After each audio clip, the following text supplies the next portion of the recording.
चाचा इतनी जल्दी वापस आ गए? मेरे चाचा छोटे छोटे कदमों से तेजी से आगे बढ़े, लेकिन आंगन में नहीं आए। वो लगातार मुझे घूर रहे थे और इशारे से अपने पास बुला रहे थे। मैंने सिर हिला दिया, मैं नहीं आऊंगा। मेरे इतना कहते ही चाचा का चेहरा बदल गया। उनकी आंखें लाल हो गईं और मुझे देखने का उनका भाव बेहद डरावना हो गया, जैसे मुझे जिंदा निगल जाना चाहते हो। मैं डर गया और भागकर रसोई में चला गया। दादी रसोई में खाना बना रही थी। श्याओचू इतना घबराया हुआ क्यों है? चाचा आंगन के दरवाजे पर है। तो अपने चाचा को खाने के लिए बुला लो, खाना लगभग तैयार है। दादी मुझे डर लग रहा है।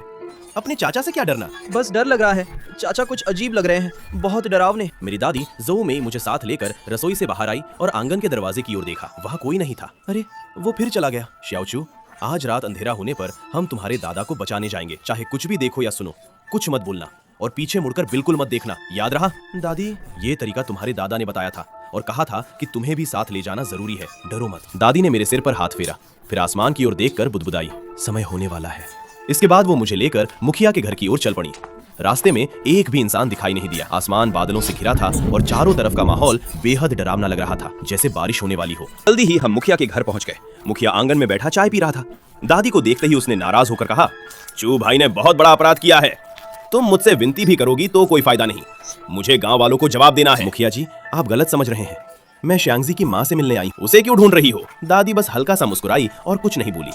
मुखिया ने पश्चिम वाले कमरे की ओर आवाज लगाई, श्यांगजी की माँ बाहर आओ। उसकी पत्नी बाहर आई। उसका चेहरा बेहद खराब लग रहा था। वो इतनी दुबली हो गई थी कि सिर्फ हड्डियां दिखाई देती थी। सिर्फ आधा महीना पहले वो काफी मोटी थी, लेकिन अब पहचान में नहीं आ रही थी।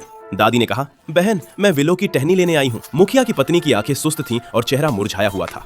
उसने पहले मुखिया की ओर देखा, फिर दादी को आंगन के दरवाजे तक खींच कर ले गई। धीरे से बोली, अंधेरा होने के बाद किसी की भी बात पर विश्वास मत करना और पीछे बिल्कुल मत मुड़ना। ये कहकर उसने दादी के हाथ में विलो की एक छोटी टहनी थमा दी। दादी ने उसे कसकर पकड़ लिया। बहन क्या तुम बीमार हो? तुम्हारा चेहरा ठीक नहीं लग रहा।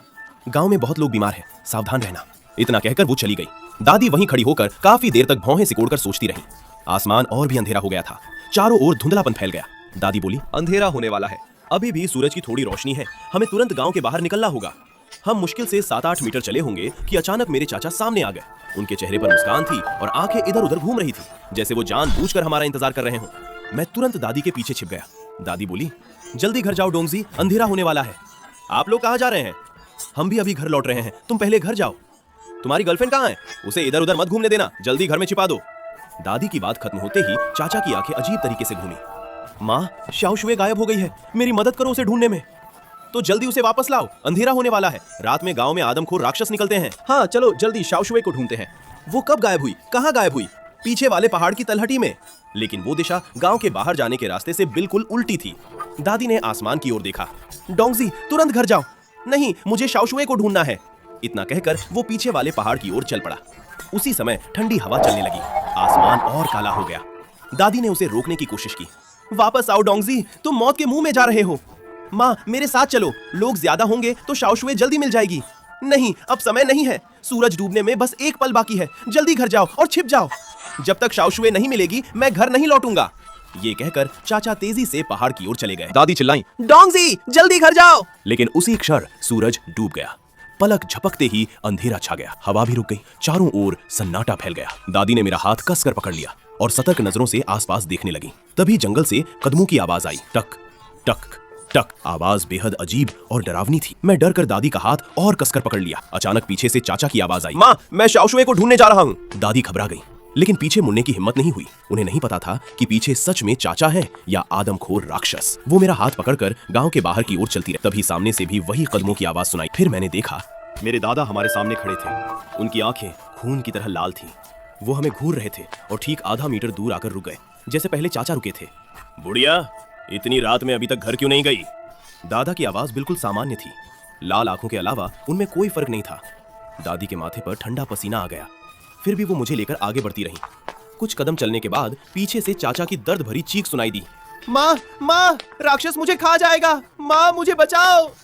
उनकी आवाज इतनी पास से आ रही थी जैसे वो ठीक हमारे पीछे हों। बस पीछे मुड़कर देखने की देर थी।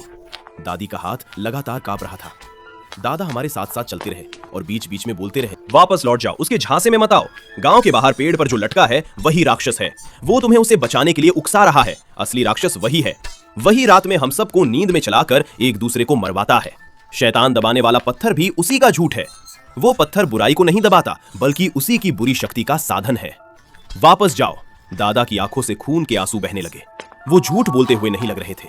दादी कुछ पल के लिए रुक गई। दादा फिर बोले, विलो की टहनी को मत जलाना, वही असली राक्षस है। दोपहर के समय विलो की टहनी उसके दिल में घोंप देना, तभी गांव वाले बच सकेंगे। वापस जाओ, जल्दी वापस जाओ। दादी के पैर कांप रहे थे, लेकिन वो मुझे लेकर आगे बढ़ती रहीं। आगे और भी लोग दिखाई देने लगे, सारे गांव वाले। उनके चेहरे अजीब थे, आंखों में उत्साह भरा हुआ था। वे हमें घूर रहे थे और धीरे धीरे हमारी ओर बढ़ रहे थे, लेकिन सभी हमसे आधा मीटर दूर आकर रुक जाते।